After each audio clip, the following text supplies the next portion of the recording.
Video চলে আসি। বন্ধুরা কেমন আছেন সবাই? আমি একটা নতুন কিছু মাথায় দিয়েছি বহুদিন পর, তা প্রায় 20-22 বছর পর এই জিনিসটা মাথায় দিছি। এই জিনিসটা মাগুরার ভাষায় বলে মাতাল।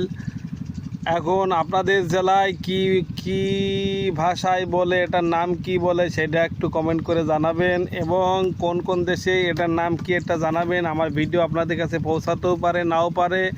পৌঁছানোর জন্য সাবস্ক্রাইব করবেন, শেয়ার করবেন যাতে পৌঁছায় যায়। এই যে সবুজ শ্যামল ধানের খেতে আমি দাঁড়িয়ে আছি।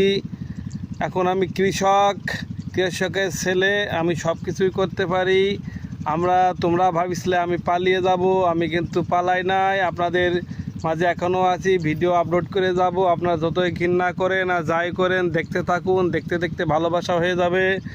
এটা মাথায় দিছি। এখন গরুর জন্য আমি ধান কাটবো। ধান কাটবো করছি, ভুলে গেছে ঘাস কাটবো। আপনারা এটা ভুলটা ধরবে না, আমি আবার সম্প্রচার করবে না, পুরো ভিডিও থাকুন। গরুর জন্য আমি ঘাস কাটবো, কিছু ঘাস কেটেছি আর কিছু ঘাস কাটবো। কাটে আমি বাড়িতে নিয়ে যাব।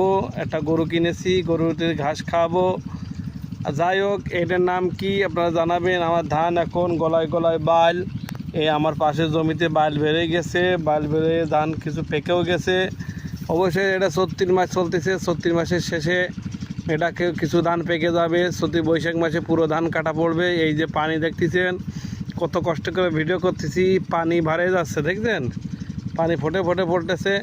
তা সবাইকে জানাই ঈদ মুবারক, ঈদ মুবারক। বাসি হয়ে গেছে, তাও আমি ঈদ মুবারক জানালাম।